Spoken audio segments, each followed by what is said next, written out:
Okay, I think I should have it after this next wave.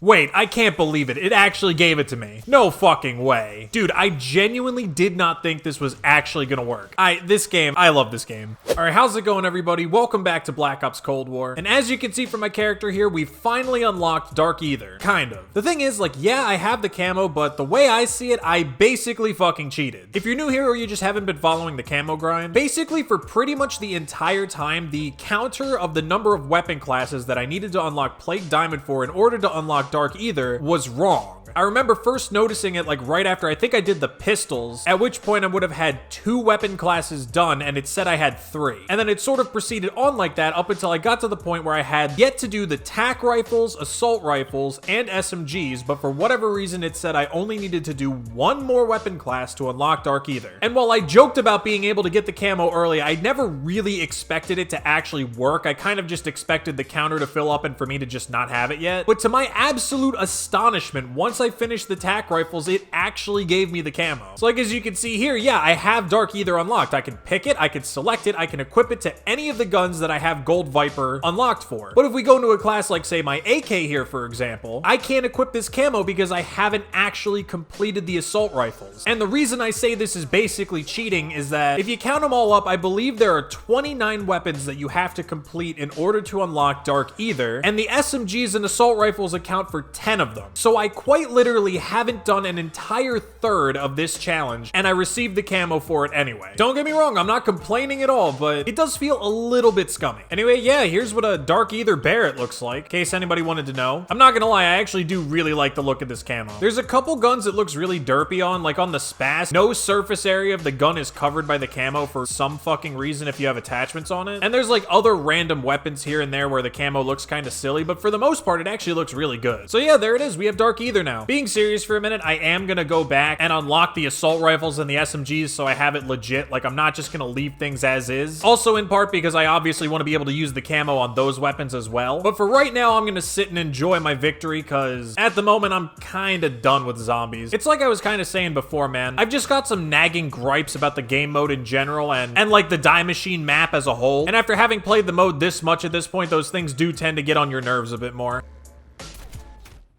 What? I shot him in the upper chest. Where did I shoot him? That's a hit marker, huh? Well, the camo might look cool, but the gun's still shit. But yeah, dude, literally my frustration at zombies was mounting to a point where I actually started raging at zombies. I realize that makes no sense. They're just CPUs, and at the end of the day, 90% of what goes wrong is pretty much my fault anyway, but like, I don't know, man. You can only have a megaton swing in the opposite direction of you and have it hit you anyway so many times before your brain just starts melting out of your ears. Speaking of cheating, actually, I saw that a lot of fuss was being made about that, what was it, that Warzone skill-based matchmaking site? This is old news by now, but if you didn't see it, basically there was this website, kind of like COD Tracker, where it was pulling your stats from Warzone, but instead of telling you just like your stats and your overall breakdown and like where you were in rankings and shit, it would actually tell you like what your skill-based matchmaking ranking was. It would give you basically like an ELO placement, similar to like what you would get in a game like League or something. And then basically people were using this to see if other people were reverse boosting for their lobbies or not, and seeing that like records were being set against players that were just not very good and all that kind of shit. Get off the ground, you freak. And it started becoming a problem because people were basically accusing streamers and shit of reverse boosting for records when the reality more often than not is they just got into a good lobby. Like I was kind of trying to explain in my last video, Call of Duty doesn't use true skill-based matchmaking. Like you're not just being matched based on your stats and stuff. It's also based on what the game thinks will keep you engaged the most. And sometimes that's a bot lobby. Like sometimes the game thinks, let's throw this guy a bone. He's been having a few rough lobbies in a row, and the algorithm thinks that he needs an easy lobby to keep him engaged with the game and, you know, playing more. So that's the thing that happens on occasion, and then it basically just became this thing where a whole bunch of people were being accused of reverse boosting that weren't actually doing that. So in the end, Activision wound up actually privating the data that was being pulled from this website, so now not only can you not use it, you also can't use COD Tracker apparently unless you opt in, and everybody's freaking out about that decision. I've seen some people like Blame Truth claimed that like Activision was siding with cheaters or something, and I've seen some other people like peddling the old conspiracy conspiracy theory of like streamers and guys like that will get better lobbies deliberately from Activision, like they're whitelisted or something for, you know, promotion's sake or something. Now, don't get me wrong, I'm not defending Activision here. I think that they actually removed this data for an entirely different reason that's still not great, but is a little bit less sinister than, oh, we want to hide cheaters, or oh, we want to hide the fact that, you know, we're giving preferential treatment to streamers and content creators and shit. So again, if you remember that paper I was talking about in my last video about this concept of engagement optimized matchmaking, so in addition to the study of the matchmaking systems actually being done completely blind, there was, I think, another paper written on the same subject that actually stated that the effectiveness of engagement optimized matchmaking would dip if, like, the participants knew what was going on. So it's also entirely possible that Activision is just trying desperately to hide from whatever players they can that this is happening to them. Oh my god, there was no way. Can we just remove jumping from Call of Duty for next year? Like, can we do that? Can we remove jumping? Just remove jumping from the game entirely. I guarantee this game would be so much more fun if you just couldn't jump. So anyway, long story short, I don't think Activision is like siding with cheaters or siding with certain content creators or hiding anything or anything like that. I think literally they're just doing what they think will maximize the effectiveness of this matchmaking system that they've evidently committed to at this point. Because if they know for a fact that the matchmaking is going to be less effective at keeping us engaged if we know about it, obviously they're going to want to keep us as in the dark as possible about it, which is also probably why they never talk about this shit publicly. It says I got killed. Did you see that in the kill cam? It said I died. I swear to God, I just spawned in now. You guys saw me in the matchmaking. Like, I'm not... What the fuck just happened there? Yeah, dude, I really wish the camo covered more of the gun, to be honest with you.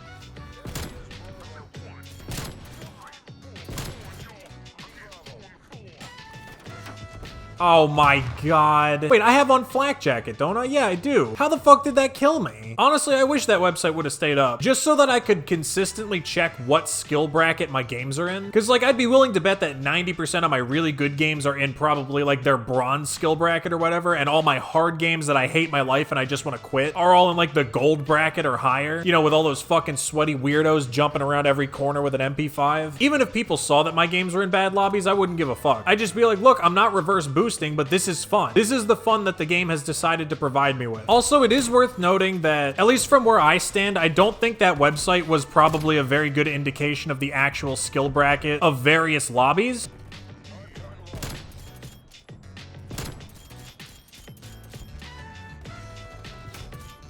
Why me? There's a guy in front of you, literally right in front of you, and he's shooting at you, and you go after me. What is that fucking logic, dude? Anyway, yeah, I don't think that the skill brackets that Warzone thing was probably providing were terribly accurate. Because the thing is, that's not how they do matchmaking. Like, the matchmaking is strictly based on an algorithm designed to maximize your engagement, and yeah, it's partially based off your stats and, like, a skill ranking, but it's also based on, like, your recent performance, what recent games it has given you. Like, there's a lot more that goes into it than just, all right, this guy's in Diamond, he has to play against other players that are in Diamond. And even then, I'm not even sure if that's how they rank the skills, so I don't know what that data was based off of. Like, did they pull your stats and use your averages and base it on that or something? Or was there some other kind of metric that they were able to pull that we don't see? I don't really know. Regardless, at this point, it's irrelevant because they turned it off, and I'm pretty sure most people aren't gonna opt in anymore. If for no other reason than to just avoid the whole, oh, you're reverse boosting, all your lobbies were easy, kind of like harassment that a lot of people were getting. Because, like, regardless of whether it's true or not, I'm sure that shit gets really old after a while, especially if you're a bigger creator and you're probably getting it like hundreds of times a day. When in reality, most of these streamers are way better than any of us are ever gonna be. It's just so weird. And then it's like, do you honestly think that all your favorite montages and like crazy gameplay is like do you think Pamage's 90 plus ballista no lethals gameplay was done against every single person, you know, being at or above his own skill level? Probably not. I'd be willing to wager there were probably a lot of bots in that lobby. I mean, heck, I could probably go back and actually check, like, see what the levels in that lobby were like. So yeah, anyway, I don't really know why it's a big deal. I don't know why people cared so much. I guess to catch reverse boosters, but even then, like I've said ad nauseum, I don't think reverse boosting is cheating. Obviously, it's a little messed up if you're lying to people and saying, I'm not reverse boosting for my gameplays, but then you you definitely are. Obviously, I'm not saying people should be doing that, but at the same time, reverse boosting isn't inherently cheating. All you're doing is taking advantage of a system that is in the game and functioning as intended. There's literally nothing wrong with that. And even if Activision adds something that says, hey, don't reverse boost, guys, like, that still doesn't make it cheating, in my opinion. Again, it's something that you have in your game, and it's working the way it's supposed to. Like, it is on you to fix that. It's not on me to not take advantage of a broken system in your game.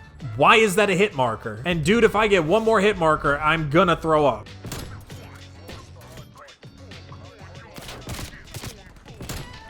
Swear to God, I was about to leave the game. I was about to leave. This fucking close to snapping, bro. My tolerance for this shit is going so far through the floor. The fact that you have a weapon where if my shot doesn't kill you, I die, and it's that fucking inconsistent, like...